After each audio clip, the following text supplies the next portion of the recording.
feeling good after that video. So now we're gonna do the backpacks. Step one, get her off the old ground. I'm gonna take the wheel off. All right, got the wheel off. Step two is we need to take the sway bar off. I've already disconnected the nut on the other side because we're gonna have to roll it out of the way. If we want to get the new bag in, we can remove the old bag without taking the sway bar off because we don't give a shit about it. But we do give a shit about the new bag, and we don't want it getting pinched on the way in because you gotta fight it and scream it. And is this spinning? It is not. And we're gonna go ahead and yank that all the way off.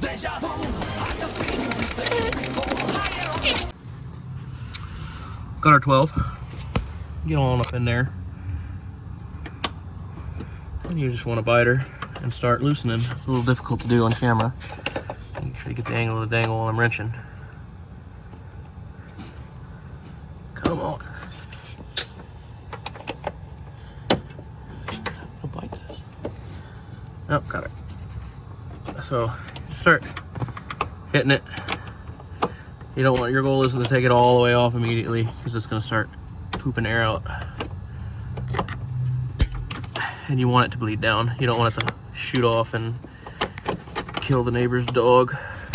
Come on, bastard. Or, no, this one's still tight.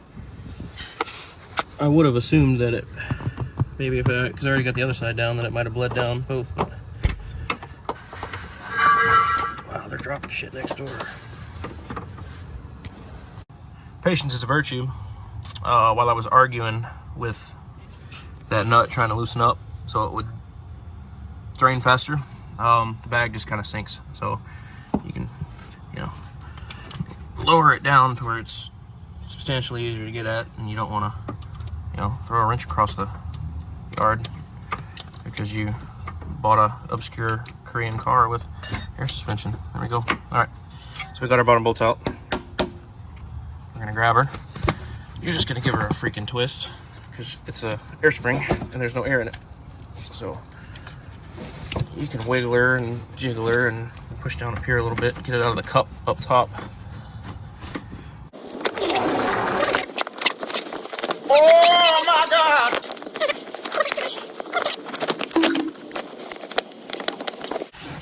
There, it's as easy as that. She's going for a ride. So if you look in here, you can see we got our level sensor. That's important because it does stuff.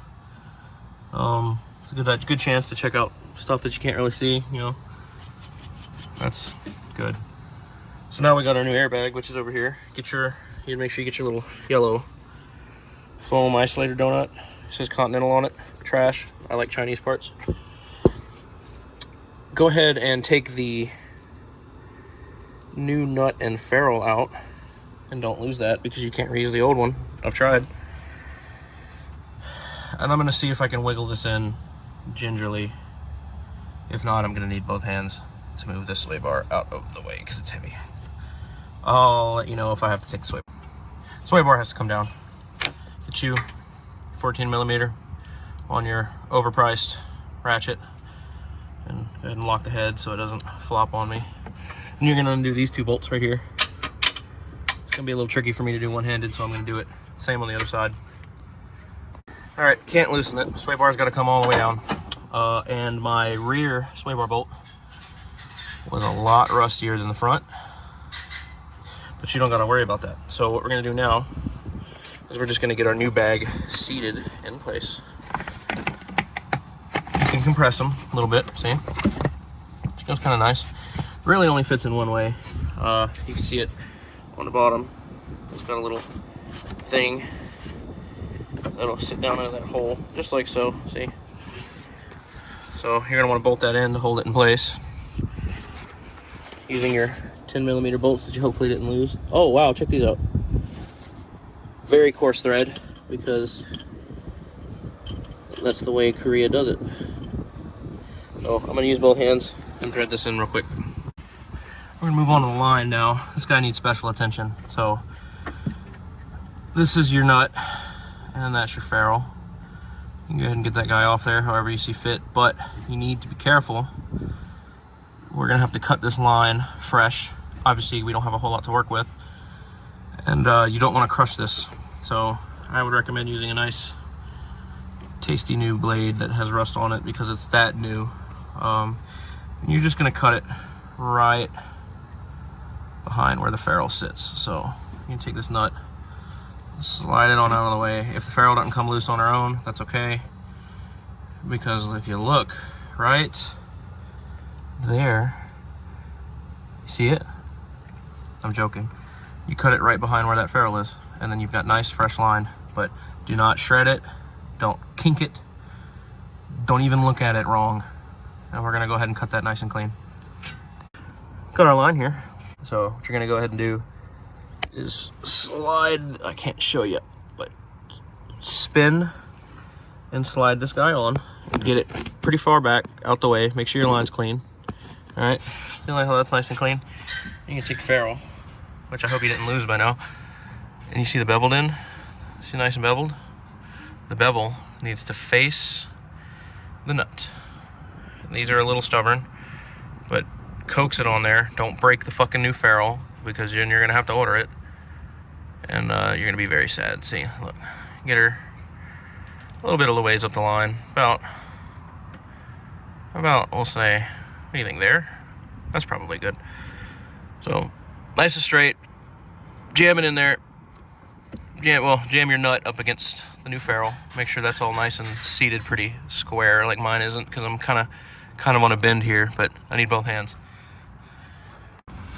See how I got the notch of the ferrule, the beveled part in here? Mine's not straight, so you want to do a better job than I did.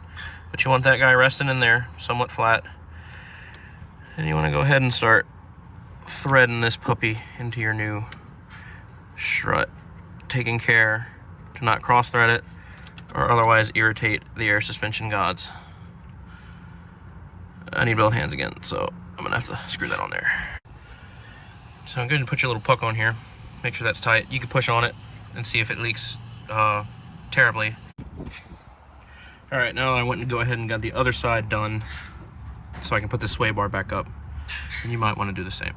So, like I said, the next step is put your stupid little sway bar back up. I think it's easiest to do it with the sway bar link first, as I struggle with it.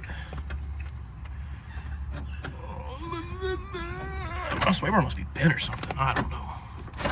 Go ahead and get that guy like that. Go ahead and get that guy like that.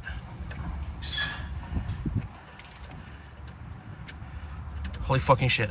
There we go. And then I'm gonna put those bolts up off camera because I need two hands. So you can go ahead and tighten this nut all the way down because it doesn't matter. But wait until the car's on the ground to tighten those two. So we're gonna go ahead and fire this fucking thing up and try to get to air up. There, that's fucking tight. Addition, make sure you run. We gotta run the airline like this, not underneath this airline, or it'll get caught on this line and bend. I hope that doesn't leak, but we'll find out.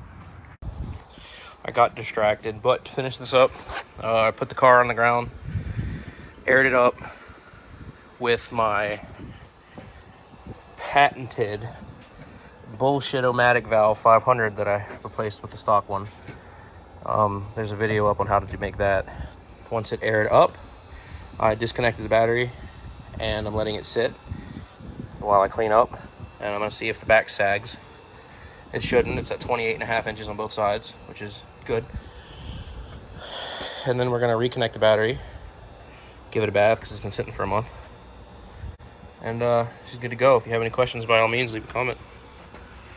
Don't forget to tighten your sway bar and your wheels. You need those. Peace.